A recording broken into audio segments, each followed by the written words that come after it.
This is Jason Romano from Sports Spectrum, and if you want to maximize your potential for success, then I recommend subscribing to the Success is a Choice podcast. Providing insights to help you grow your business, improve yourself, and add value to those around you. You're listening to the Success is a Choice podcast, where you get a peek into the lives of industry leaders as they share their stories with you.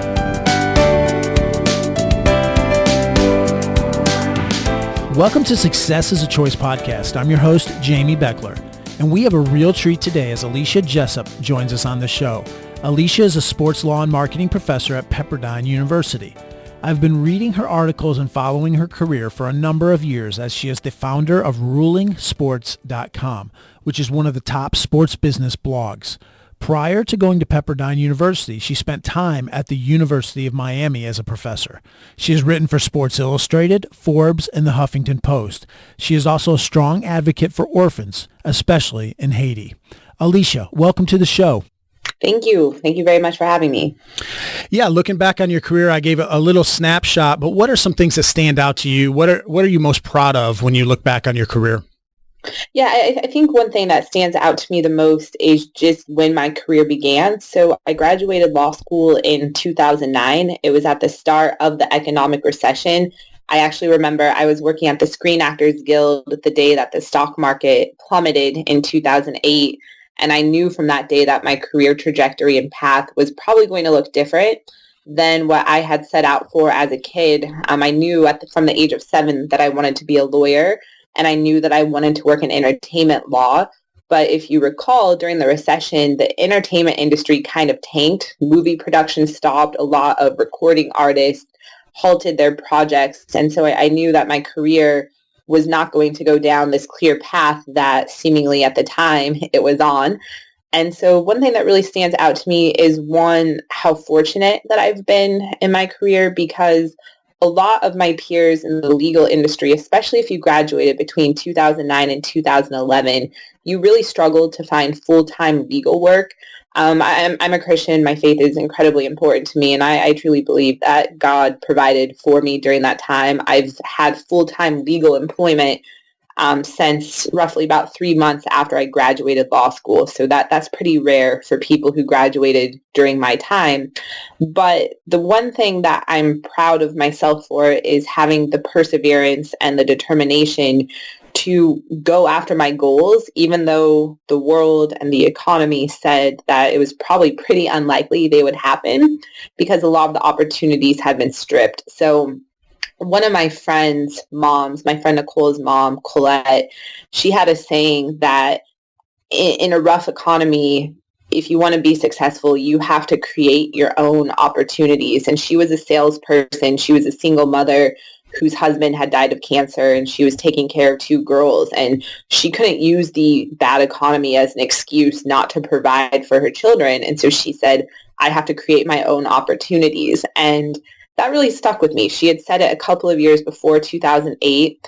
And when the market crashed and the legal opportunities dried up, I remembered that little gem. And I said, okay, Alicia, you can either feel sorry for yourself that you are practicing corporate law, you're in this routine job that isn't very creative, it's not the dream you had for yourself, or you can create an opportunity. And so that's what I did with the launch of Ruling Sports, which was a sports law blog that I stayed up all night on June 30th, 2011 creating. I have no graphic design experience. I took a journalism class in high school, and I wrote for a high school newspaper and literary magazine for roughly 2 years, but I went to engineering school for undergrad, so I had no journalistic background per se. I had no design skills. Nobody taught me how to build a website, but I believed in myself and I knew what I was capable of, so I put the effort and energy in, and the results have been great. Now, you mentioned June 30th, 2011. That's just not a coincidence that you remember that date. No, it's, and to go back, I know that this isn't a religious podcast, but for me, God's providence in my life is so very clear, because I'd been wanting to blog for a long time leading up to that point, but I could never figure out what topic I should blog about. I've always been a sports fan. I've always watched a lot of sports. I've wanted to learn the game most specifically basketball at the most intricate level. And so I floated all these ideas really from the point of graduating from law school in '09 until actually taking the step to start the blog, of what kinds of topics I could cover. If anyone does a deep enough Google search, you can find some of my older blogs, which are pretty funny. It's a lot about love and friendships. But finally, I had this idea to create a sports law blog, and I started playing around with the idea literally around my birthday in 2011. My birthday is June 20th. So it was really a 10-day window of time where I started spending every day after work thinking, okay, what do you want the blog to look like? What do you want the content to look like? What are your goals and vision with this product? How can you get people to read it? And it was really only 10 days worth of time. And finally, the hardest part of it was coming up with a name that was catchy. And so I stayed up all night with my roommate at the time. She went to bed around midnight, but we stayed up brainstorming the name. We decided that Ruling Sports was good enough. And so I pulled an all-nighter. I was up until 4 o'clock in the morning building out a WordPress blog. And I didn't have any content on it. So I went to bed, woke up to go to my law firm job the next morning. And when I got there, I took a little break early in the morning, and I realized the NBA had locked out their players. And so when I talk about Providence, it wasn't a coincidence that I'd put this energy into building this website, and a huge story landed on my lap where suddenly, even though I didn't have journalistic training, even though I wasn't practicing sports law at the time, I had the knowledge and the capability of being a good writer to provide analysis and content about the NBA lockout in a way that nobody else was. So the blog formally launched on July 1st. I wrote my first blog about the NBA lockout that day. And suddenly my life changed literally in the span of a day. Everything for my career did a 180, and I found myself on a new path. And all of a sudden you're in demand, and you even got an agent. You have a writing agent, or you did. Well, I did, yeah. So the agent and I parted ways, but yeah, it literally happened overnight. So I start the blog July 1st, spend my lunch hour writing about the NBA lockout. Nobody at my law firm knows that I'm doing this because it wasn't a firm that specialized in sports law. And my boss at that firm actually had called me into the office a few months earlier. And remember that there's not a lot of legal jobs at this point, so I need to hang on to this job. I paid for law school on my own, so I had a lot of student loan debt. I couldn't afford to not work. And my boss had called me in, and he said, Alicia, your work is better than everybody else's. You do a good job. You're efficient. You meet all of your expectations, but I just don't get the sense that you're interested in banking law. In my head, I'm like, it's pretty astute. I'm definitely not. I obviously didn't say that. And he said, we need you to start researching more about banking law. I want you to start going to conferences. I want you to start reading banking law journals. And in my head, I was like, I've got to get out of here. I have to do something because that just sounds like the most mundane topic ever. So it was an ultimatum. It was a warning to me, and I couldn't tell them what I was doing. So I would bill my hours. I would get out as quick as possible, but still do a good job. I would use my lunch hours to work on the blog, and then any other free time I had. So July 1st, the blog launches. My colleagues don't know. July 2nd is a Saturday, and my friend was getting married in Laguna Beach, and I checked my email, and I was invited to do a radio show. So it was literally a one-day thing. I remember being in the car with my friends, and my friend's husband, Jack, was like, what'd you do last night, Alicia? And I said, I started a blog, and guess what? I'm taping a radio show tomorrow. And he's like, what? What is going on? So it was really fast. Well, since then, you've written lots of articles, been on tons of podcasts, tons of radio, TV interviews. What are some of the issues that you're most passionate about when it comes to sports? I think that, I know the issues that I'm the most passionate about, or the stories that I'm most interested in, are twofold. One thing that I try to do as a writer is find the stories that other people aren't telling and give coverage to worthy causes. So when I wrote for Forbes. My editor there would get mad at me frequently because he would say, nobody cares about what you're writing. I've actually saved some of his emails. I don't write for Forbes anymore. I've saved some of his emails as motivation for me because I always liked sharing stories, and I still do, stories of athletes giving back, about their charitable initiatives, about their passions off of the field. And I was told by an editor that people don't care about that. I think especially in the world that we're living in right now in 2017, we are living in an age of just such vitriol, and sport really since its existence has been a source or an outlet for people to just go and feel good and to join energy and join force and spirit around a common cause where even if we come from different cultural backgrounds, different religions, different socioeconomic backgrounds, or different political parties, we can rally around the same thing, that thing being a team. So I think the world needs more good news. I think the world needs to hear more about the good things athletes are doing instead of the negative things or the flat out stupid things they do sometimes. So I've really prided myself on being someone who shares the positive attributes of people in the sport industry and their unique endeavors. Well, give us a few of those things that you've either covered, written about, or that maybe you know about, you just haven't written about them yet. Give us some good news. Yeah, so it's funny. Today's kind of a busy day for me. We're taping this in December, and school's winding down at Pepperdine, where I'm a full-time professor. So I have a little bit more flexibility with my writing. So this morning, I interviewed a founder of a company called Goal 5. Goal 5 is a first of its kind soccer brand with female and girls soccer apparel.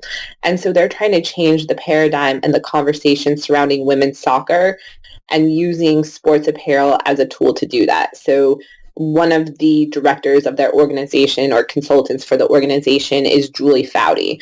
And we all know that the battle that the U.S. women's national soccer team is facing right now in the court system demanding equal pay. Our women's national team in the United States is phenomenal. They had 25 million people tune into their 2015 World Cup championship game, the most Americans to ever watch soccer at one time. But yet they earn pennies on the dollar compared to the men's national team, who, mind you, missed the cut for the 2018 World Cup. And so it was really interesting to hear this company's vision about what it's going to take to, A, cut the pay gap for men and women in soccer in America, and B, cut the equal access to sport gap between boys and girls in this country, and how apparel could be a conduit for that. This afternoon, I'm based in Malibu. I'm driving about an hour south to the Chargers Stadium, and I'm going to spend the rest of my day with Chargers player Melvin Gordon, who is having a very special Christmas event for a number of Southern California youth. Melvin is actually going to assemble bikes for them and outfit and equip each of the children there with bicycles. So he is a hugely charitable NFL player and just a person who's really active in the Southern California community. So I feel honored that these people allow me to tell their stories, because what I've learned as a writer is when you're willing to showcase the good in someone, they are a lot more open to opening up to you and becoming vulnerable and telling you things about themselves that they otherwise may not have. A good example of that is I covered the Miami Heat for 4 years. So I lived in Miami from 2013 through 2017. And I was in the locker room at least 41 games a season. And most of my coverage wasn't about statistics or post-game wrap-ups, but it was about what the men in that locker room were doing in the community. And they started to know that. And so the last game of it would have been the 2015 season, we got ousted from the playoffs, and I'm in the locker room, I'm talking to a couple of the guys, and then I leave. My work is done. And one of the locker room attendants comes running after me, and he says, "Hey, come back. And I'm like, "I'm done. Like, I got what I needed. I want to go home." He's like, no, trust me, come back. And I'm like, "Why?" And he says, "Lou Alding wants to talk to you." And I said, "About what?" And he goes, "Just come back." So I go back in and Lou Wall is in his locker and he says, I've seen what you've done this season. I want to give you my phone number. I want you to help me tell my story about what's going on in my home country of South Sudan. So here's my phone number. Give me a call. Let's chat. That doesn't happen. A lot of athletes hate the media. So for a premier NBA player to have someone chase me out of the locker room to share his contact information because he trusted me to tell a story was a really, really special feeling. Why do you think that more people don't do that? Why do you think more media just covers the negative? I think I'm really lucky in the opportunity that I have because I'm not a full-time journalist. My full-time career is currently as a professor. It used to be as an attorney. And so I don't make the bulk of my income from writing. So I feel like I have a lot more freedom and flexibility. And if I'm going to write, it's because I'm carving out time in my day. So I'm only going to write about what I want to write about. That's not the case for most journalists, especially if this is your full-time profession. If it's your full-time profession, you have to go where the editor tells you. And as I experienced in Forbes, editors told me nobody cares about this. And I literally had a story that I wrote about Hakeem Olajuwon, so a legendary NBA player for the Houston Rockets. I interviewed Hakeem about the role that basketball was playing in developing the economy in Nigeria. I talked to the founder of a Nigerian basketball league. I had an interview from an NBA executive, talked to Hakeem, and my editor said, nobody cares about this. This is garbage, essentially, and pulled the story. So I think it's just editors going to where the clicks are. And the more that readers click on stupid stories of people doing bad things, the more of that content you're going to see. So I think readers need to be a lot more mindful of what they're clicking on and intentional in their reading. If you were covering, let's say, the NFL and all their trials and tribulations or other things in other sports, how would you turn that into positive stories? What would be your kind of your perspective on things or the way that you would cover it? Well, I think the way that you cover something like the anthem protest is you ask the players why they're protesting. And I think that's where a lot of the media has done a pretty terrible job in covering the anthem protest, because if you actually go to the source, and here the source is the person or people who are protesting, and you ask them what they're protesting, I think most Americans would get behind what they're protesting. Now, maybe the method of protest offends some, but we have to ask ourselves, was the NFL talking about social justice before Colin Kaepernick took a knee? And the answer to that question in large part is no. The NFL came out earlier this week and announced that it is going to make one of its community relations platforms social justice. The NFL has been hugely involved in community relations. One of my good friends actually heads up community relations for the NFL, Melissa Schiller, and she does an incredible job. They're so involved with our veterans, with breast cancer awareness, and getting kids active through the Play 60 movement. But I think the positive side of what's happened in the NFL this season is twofold. Our country is forced to have conversations that make it uncomfortable. Change doesn't happen unless you confront the uncomfortable things. So there's that piece. And then the second piece is the most visible corporation in this country, that being the NFL, is putting its face, its resources, and its money behind social justice causes. We'll return to our conversation with Alicia Jessop shortly. She has a heart and passion for people. She always has a great outlook on life in terms of trying to be positive. And in the same way, I wanted to mention a resource that might help develop the student in your life. The Leadership Playbook is packed full of practical insights and stories. Frederick Douglass once said that it is easier to build strong children than it is to repair broken men. And this book can help student athletes learn how to be better leaders and positive teammates. You see, when we help develop today's students, we also help influence the future. So please visit theleadershipplaybook.com to learn more about this impactful book. And now back to more insights from Alicia Jessop.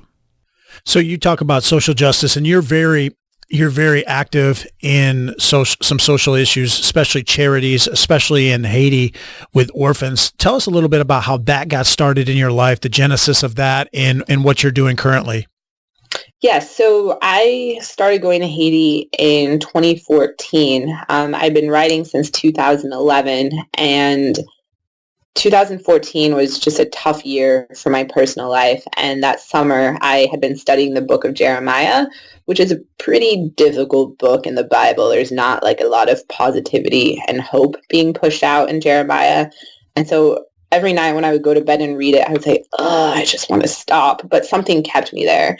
In the book of Jeremiah, it's chapter 29, verse 11. It says, "For I know the plans I have for you, says the Lord, plans to give you hope and a future, plans to prosper you." And that really stuck out on me. I wrote it in my journal that night, and I was kind of moved on with my life. So in late July, I get an email inviting me to a party in New York. I was living in Miami at the time, a party in New York to celebrate the launch of a Jets players nonprofit. And I write the publicist and I say, thank you for the invitation. I can't make a party in New York tomorrow because I live in Miami, but I'm happy to write a story about what this Jets player is doing because he had started an orphanage in Haiti. So the player was David Nelson. He was an NFL wide receiver. He caught the jump pass from Tim Tebow. David and I get on the phone the next day and he tells me about what he's doing in Haiti. And at the time, I'd interviewed so many players about their charitable initiatives. And usually the charitable initiative is backpacks for school, or here's a one-time meet and greet where I'm going to give you a Christmas present.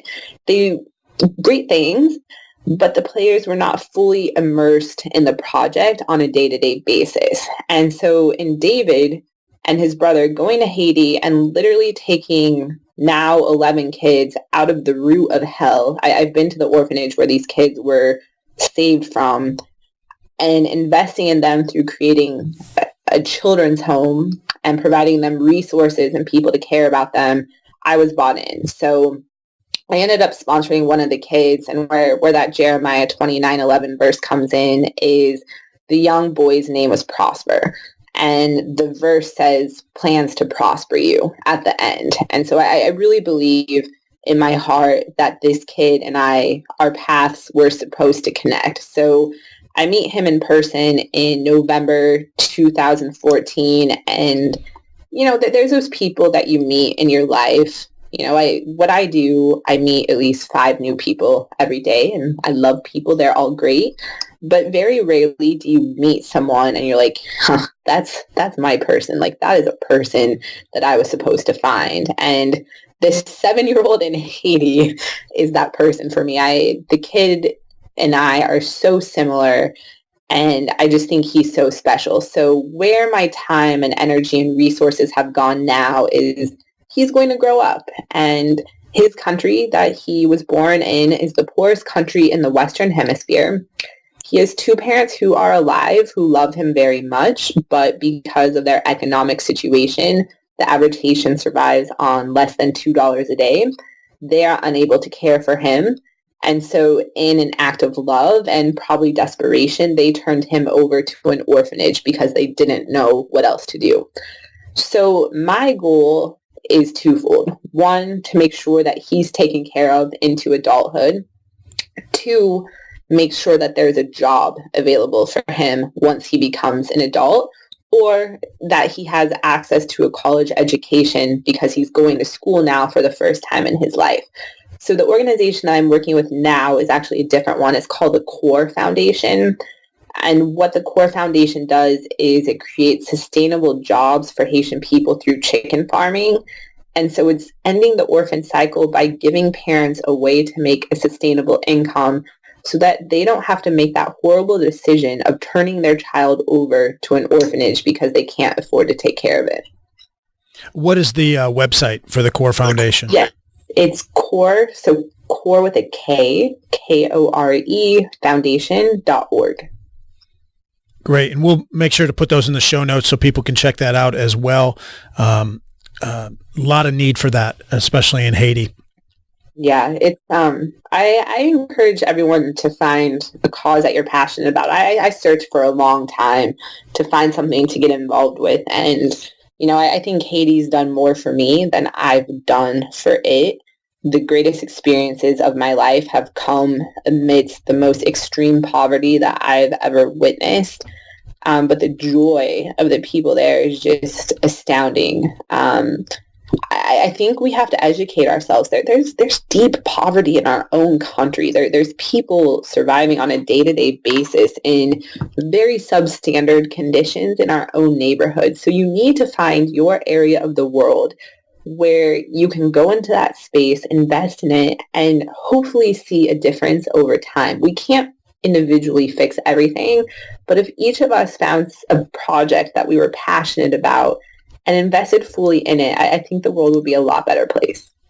When I was coaching at a school in Tennessee, Mike Hamilton, the former athletic director at Tennessee, the University of Tennessee, came and spoke to all of our student athletes, and he made a profound statement that a lot of our players kind of latched onto. But he said, he was big into, he adopted children from Ethiopia. He was doing, water projects in Ethiopia, and he said, you don't have to go to Ethiopia, but you have to find your Ethiopia. Yeah. And that's just what you just said. You have to find something that you're passionate about, and there's plenty of opportunity out there for people that are in need. Absolutely. And, one criticism that I get a lot is, Alicia, there's poor people in America. And I'm, if anyone's aware of that, given my background and upbringing, it's me. But I truly believe that I was called to this kid, A, and then B, to Haiti. And so you need to listen to the voice inside of you. You need to listen to your passions, your background, your interests, and those things will guide you to where you are supposed to be and what you are called to do in this world in terms of helping others. And so I think a good way to figure out what you're supposed to do is just put yourself out there. I tried to volunteer in so many places. One of the most frustrating things for me is when I moved to Miami, I emailed Big Brothers, Big Sisters, volunteering to be a mentor. I never heard back from them. There is a well-known NBA player whose wife runs a foundation for at-risk youth in Miami. Emailed her to be a mentor. Never heard back from them. At that point, I could have very quickly thrown in the towel. I'm a very busy person. I have enough on my plate. But the right opportunity, when it's meant for you, it's going to stick. And it's going to relate to your deep passions, your interest, and your background. You're at Pepperdine now. What drew you to Pepperdine, and what are some great things that are going on at Pepperdine that's kind of maybe cutting edge or innovative for their students? Yeah, so there were a handful of things that drew me to Pepperdine. The biggest thing, though, for me personally was the university's Christian mission. So I worked at the University of Miami for 4 years, and the hardest thing about leaving the U was leaving the students that I taught. I loved my students there. They were incredible people from immensely diverse backgrounds. And when I started at the U, I was 29 years old. So I was the youngest professor. So students would come and talk to me literally about everything. I heard about everything.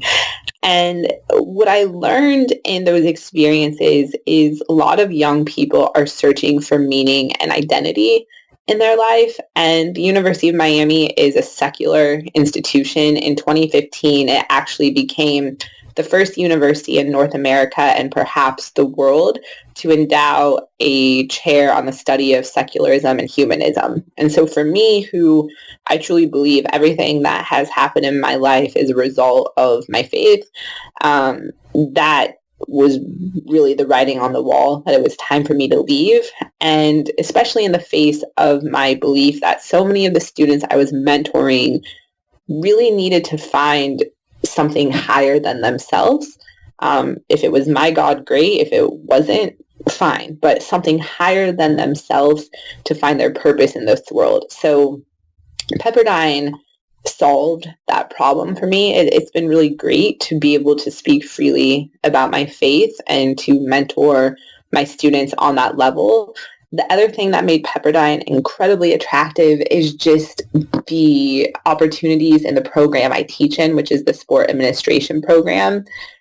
Being so close to Los Angeles and everything that's going on in the sport industry in Los Angeles made this the place that I wanted to go. So we're going to have the Olympic Games in 2028. We have the NBA All-Star coming up here in 2018. We have 2 NFL teams, 2 NBA teams. I could go on for the rest of this show, but this is the epicenter of the sport industry. And so the possibility of effectuating positive change through this world, through sport, which is my vision for my life, there was no better place to go to do that. That's great. And you mentioned earlier about doing something that you can do, do something. And the late great governor of California and President Ronald Reagan said, you can't do everything, but you can do something, and you can't reach everybody, but you can reach someone. So you're doing that there at Pepperdine. What you've met a lot of people in your life through sports. Who's somebody that you haven't yet met that you would love to meet or spend time with? Yeah, okay, so this question was really hard because honestly, like some of the most interesting people that I've met are homeless people on the street or a person in line at the grocery store. I'm never super awestruck by celebrity status, which I think is bode well for me in my writing career. But the one person that most people would know that I would really want to meet is Bono, the lead singer of U2. I'm a huge U2 fan. They're my favorite band, but I just think, A, the stories that he would have from his life as a traveling musician over the last 30 years, B, hearing about his humanitarian work, and then C, as an artist, I also write fiction. I don't publish a lot of that. Someday I'm going to publish a book, but that's probably the hardest thing I've ever done in my life. His writing and his artistry and his ability to succeed at those things for 3 decades is very rare. So there's multiple reasons why I would want to meet him and pick his brain. And I haven't given up hope yet that our paths will cross. Maybe that's a little narcissistic or outlandish, but I think we'll meet one of these days. Have you had a purchase of $100 or less that's made a profound impact? And if so, what would it be?